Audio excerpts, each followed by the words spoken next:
اتنی کالی کہ حدیث کی کتابوں میں آتا ہے کالحمہ، کوئلے کو بلال کو ایک جگہ رکھ دیا جائے تو کوئلہ تمہیں پھر بھی صاف نظر آئے گا، بلال کوئلے سے زیادہ کالے۔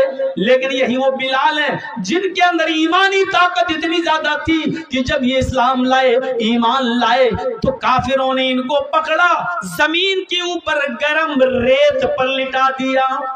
ریت گرم ہے، بالو گرم ہے، اور گرم بالو پر لٹا دیا جس سے پیڑ جلنے لگی۔ اس کے باوجود ان کے اوپر رحم نہ آیا تو ایک بھاری پتھر لا کر ان کے سینے کے اوپر رکھ دیا تاکہ ان کا سینہ دب جائے۔ اس کے باوجود پوچھا گیا، اے عمر اب کیسا لگ رہا ہے؟ اس گھناؤنی تکلیف، دردناک تکلیف کے باوجود حضرت عمر کی زبان سے جو جملے نکلے، حدیث کی کتاب ان جملوں کو ریکارڈ کرتی ہے، احد احد احد۔ اب بھی میں یہی کہوں گا کہ اللہ ایک ہے، اللہ ایک ہے، اللہ ایک ہے۔ یہ بلال کے اندر یہ اسپرٹ جو آئی، بلال کے اندر یہ طاقت جو آئی، پورے کافروں کے سامنے اکیلا ہے بلال، زمین پہ لٹا دیا گیا ہے، گرم بالو پہ لٹا دیا گیا ہے، بھاری پتھر بلال کے سینے پہ رکھ دیا گیا ہے، لیکن بلال ڈر نہیں رہا ہے، بلال کانپ نہیں رہا ہے۔ بلال سے پوچھا جا رہا کیسا لگ رہا ہے؟ بلال کہتے ہیں احد احد احد، اللہ ایک ہے، اللہ ایک ہے، اللہ ایک ہے۔ بلال کو تمام لوگوں سے نڈر کون سی چیز نے بنایا؟ اس کا جواب وہی ہے، اسی ایمان نے۔ ایمان کی طاقت آپ اپنے اندر پیدا کر کے دیکھ لیجئے، پھر آپ دیکھیے کہ دنیا کی بڑی سے بڑی طاقتوں سے آپ لڑ جائیں گے، ڈرنے کا نام نہیں لیں گے۔ صرف ایمان کی طاقت آپ اپنے اندر پیدا کر لیجئے۔ حضرت بلال کو جب احد احد سنا تو ان کو اٹھایا، پھر دوسری جگہ لے گئے، آگ کے انگارے بچھے ہوئے تھے، حضرت بلال کو آگ کے انگاروں کی اوپر لٹا دیا گیا۔ سننا بہت آسان ہے، سن لو گے، آگ کے انگاروں پر لٹا دیا جائے، سننا بہت آسان ہے، لیکن ایک انگارہ اپنے ہاتھ پر، آگ کا ایک انگارہ اپنے ہاتھ کی ہتھیلی پر لے کر دیکھو، آپ کو پتہ چل جائے گا۔ حضرت بلال دیکھ رہے ہیں، جانتے بھی ہیں آگ پر لیٹیں گے تو انجام کیا ہوگا۔ آگ پر لٹا دیا گیا، ان انگاروں سے چربی پگھل گئی، پیٹ پگھل گئی، چربی کی، پیٹ کی چربی سے آگ اور بھڑک رہی ہے، بجھنے کا نام نہیں لے رہی ہے۔ اب پوچھا گیا بلال اب کیا کہتے ہو؟ کیا ایمان چھوڑا؟ ایمان سے رشتہ توڑا؟ بلال آگ کے انگاروں پر لیٹے ہوئے ہیں اور چیخ رہے ہیں، اللہ احد اللہ احد اللہ احد، اللہ ایک ہے، اللہ ایک ہے، اللہ ایک ہے۔ حضرت بلال کو کافروں نے آگ کے انگاروں پر لٹا دیا، اور پھر بھی حضرت بلال یہ نہیں کہہ رہے مجھے چھوڑ دو، مجھے جانے دو، مجھے معاف کر دو، نہیں نہیں، وہ آج ان کافروں کے سامنے کھڑے ہیں اور یہی کہہ رہے ہیں کہ اللہ ایک ہے، اللہ ایک ہے۔ ایسی منزلیں نہیں ملتی ہیں کہ اللہ کے نبی نے کبھی بلال سے کہا تھا، اے بلال، اے بلال، مجھے اللہ نے جنت بھی دکھائی، مجھے اللہ نے جہنم بھی دکھائی، جب میں جنت دیکھ رہا تھا تو مجھے اپنے آگے آگے جوتوں کی آواز سنائی دی، میں نے پوچھا جبریل یہ جوتوں کی آواز کس کی ہے؟ مجھے تو کوئی دکھائی نہیں دے رہا ہے۔ بلال، جبریل نے بتایا کہ یہ بلال ہیں جو دنیا میں ہیں، لیکن ان کی جوتوں کی آواز تم جنت میں سن رہے ہو۔ یعنی بلال نے اتنی تکلیفیں اٹھائی ہیں دین کے لیے، ایمان کے لیے، کہ اللہ نے ان کو جنت دے دی۔ اے محمد صلی اللہ علیہ وسلم، دنیا میں جانا اور بلال سے کہہ دینا کہ اللہ نے تمہیں جنت دے دی، تمہارے جوتوں کی آواز میں سن کے آیا ہوں، یہ ایمان کا رزلٹ ہے، یہ ایمان کا نتیجہ ہے۔ ہم اپنے اندر پہلے ایمان پیدا کر لیں اور پھر دیکھیں۔ میرے بھائیوں، میں نے شروعات کہاں سے کی ہے؟ آم کے پھل سے کی ہے۔ اگر گرتا ہے، ٹوٹتا ہے تو آسمان پر نہیں جاتا، زمین پر۔ کیوں؟ جو چیز اپنی بنیاد سے رشتہ توڑ لیتی ہے اس کا مقدر ترقی نہیں ہوتی ہے، پستی ہوتی ہے۔ جو پتنگ اپنی ڈور سے کٹتی ہے تو اوپر نہیں جاتی، نیچے آتی ہے، کیونکہ اس نے اپنی بنیاد سے رشتہ توڑ لیا ہے۔ آپ کی اور ہماری بنیاد ہے ایمان، اگر اس سے ہم نے اپنا رشتہ توڑ لیا تو کبھی ہم ترقی نہیں کر سکتے ہیں، ہم تنزلی کا شکار ہوں گے، ہم نیچے جائیں گے۔ خالد ابن ولید نے ایک جنگ کے اندر 9 تلواریں توڑ ڈالی، ہاری ہوئی جنگ کو جیت میں بدل دیا۔ ہر طرف خالد ابن ولید کے چرچے ہونے لگے، واہ کیا لڑا خالد، کیا لڑا خالد، واہ خالد ابن ولید۔ حضرت عمر فاروق کو جب پتا چلا کہ لوگوں نے حضرت خالد ابن ولید کی تعریفیں کرنا شروع کر دیں تو حضرت خالد ابن ولید کو سپہ سالاری کے عہدے سے ہٹا دیا، کمانڈر ان چیف کے عہدے سے ہٹا دیا۔ اچھا ایک بات بتائیے، ہم اچھا کام کریں گے تو ہمارا پرموشن ہونا چاہیے یا ڈیموشن ہونا چاہیے؟ پرموشن ہونا چاہیے۔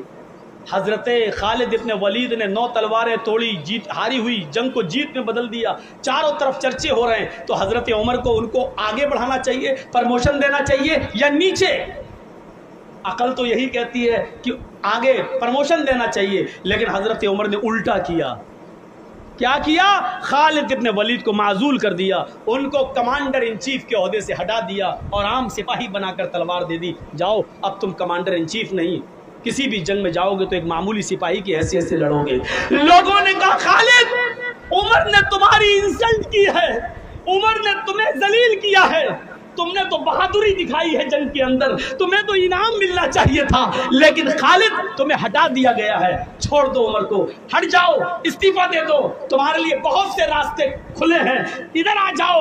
خالد ابن ولید نے جو جواب دیا وہ ایمان سے بھرا ہوا جواب تھا۔ خالد ابن ولید نے کیا جواب دیا؟ نحن نقاتل فی سبیل اللہ ولا نقاتل فی سبیل عمر، ہم جو جنگ لڑ رہے تھے وہ اللہ کے راستے میں لڑ رہے تھے، عمر کے راستے میں نہیں لڑ رہے تھے، ہم نے جنگ اللہ کے لیے لڑی ہے، عمر کے لیے نہیں ہے۔ ہم معمولی سپاہی بن کر بھی ہم جہاد کریں گے، لیکن عمر کے لیے نہیں، عمر کے رب کے لیے کریں گے۔ میرے بھائیوں یہ اسلام تھا، یہ ایمان تھا اس زمانے کے صحابہ کے اندر۔ تم تو اپنے بھولے بھالے جو دور سے آئے ہیں، یہ مسلمان بھائی جو سننے کے لیے آئے ہیں، تم ان کو تکلیف دینے کے لیے ان کے سامنے کھڑے ہو گئے ہو، تم ان کے لیے مصیبت بنے ہو، تم اپنے بھائیوں کو راستہ نہیں دے سکتے ہو، ان کے لیے بیٹھ نہیں سکتے ہو، تم اسلام کے لیے اپنی جان کی قربانی کیا دو گے؟ لعنت ہے، آج کہنا پڑ رہا ہے تم سے، بڑی بدقباش قوم ہو چکی ہو یہ مسلم قوم۔ کسی سائنٹسٹ نے کہا تھا جب میں نے قرآن پڑھا تو مجھے دنیا کی سب سے بہتر مذہب اسلام لگا، لیکن جب ہم نے دورہ کیا تو دنیا کی سب سے بری قوم ہمیں مسلمان نظر آئی ہے۔ سب سے اچھا مذہب اسلام لگا، لیکن سب سے بدتر قوم ہمیں مسلمان نظر آئی ہے۔ یہ قوم ہے ہماری، لاکھ سمجھانے کے باوجود نہیں مانتی ہے اور دوسروں کو تکلیف دیتی ہے۔ میرے بھائیوں ہمیں سوچنا چاہیے اور چلو بھر پانی میں ڈوب کے مر جانا چاہیے کہ آپ کا خطیب یو پی سے جس کو محبتوں کے ساتھ تم بلاتے ہو، لیکن اس کی اتنی سی بات ماننے کے لیے تیار نہیں ہو۔ جب میری نہیں مان سکتے ہو تو اسلام کی بات کیا مانو گے اور قرآن کی بات کیا مانو گے؟ میرے بھائیوں اس سے زیادہ میں کچھ نہیں بولوں گا، کچھ نہیں کہوں گا۔ زیادہ سے زیادہ اتنا باقی رہ گیا ہے کہ میں اپنا دامن اٹھا کر بھیک مانگ لیتا ہوں آپ سے کہ اللہ کے واسطے بیٹھ جاؤ، اب اس سے زیادہ ذلیل کر کے مت دکھائیے مجھے۔ میں نے بھیک مانگ لی ہے آپ سے، میں نے دامن اٹھا لیا آپ کے سامنے، اب اس سے زیادہ ذلیل مت کریے گا مجھے، بیٹھ جائیے بس، اس سے زیادہ اب ہم کچھ نہیں کہیں گے۔ آئیے، بڑی اچھی باتیں ہونے لگی ہیں تو اب میں نے آپ کو بتا دیا ہے میرے بھائیوں۔ خالد ابن ولید کو لوگوں نے بہت بہکایا، ادھر آ جاؤ، ادھر آ جاؤ، یہاں تک کہ ان سے کہا گیا کہ ہمارے مذہب میں آ جاؤ، ہم تمہیں آدھے ملک کی حکومت دے دیں گے اور اپنی شہزادی کا نکاح بھی تمہارے ساتھ کر دیں گے۔ خالد ابن ولید کو بادشاہ نے آفر دے دیا، ہم آدھی ملکیت آدھی بادشاہت دے دیں گے اور اپنی شہزادی کا نکاح تمہارے ساتھ، شادی تمہارے ساتھ کر دیں گے۔ عمر نے تمہاری انسلٹ کی، لیکن خالد ابن ولید کا جواب سنیے میرے پیارے ساتھیوں، وہ جواب یہی تھا کہ نحن نقاتل فی سبیل اللہ ولا نقاتل فی سبیل عمر، میں نے جو جنگ لڑی ہے وہ اللہ کے لیے، اللہ کے راستے میں لڑی ہے، عمر کے راستے میں میں نے نہیں لڑی ہے۔ عمر نے مجھے گورنری یا صرف کمانڈر ان چیف کے عہدے سے ہٹایا ہے، سپاہی تو ہوں میں، ایک معمولی انسان ہو کر بھی میں لڑوں گا، اور جو کام میں نے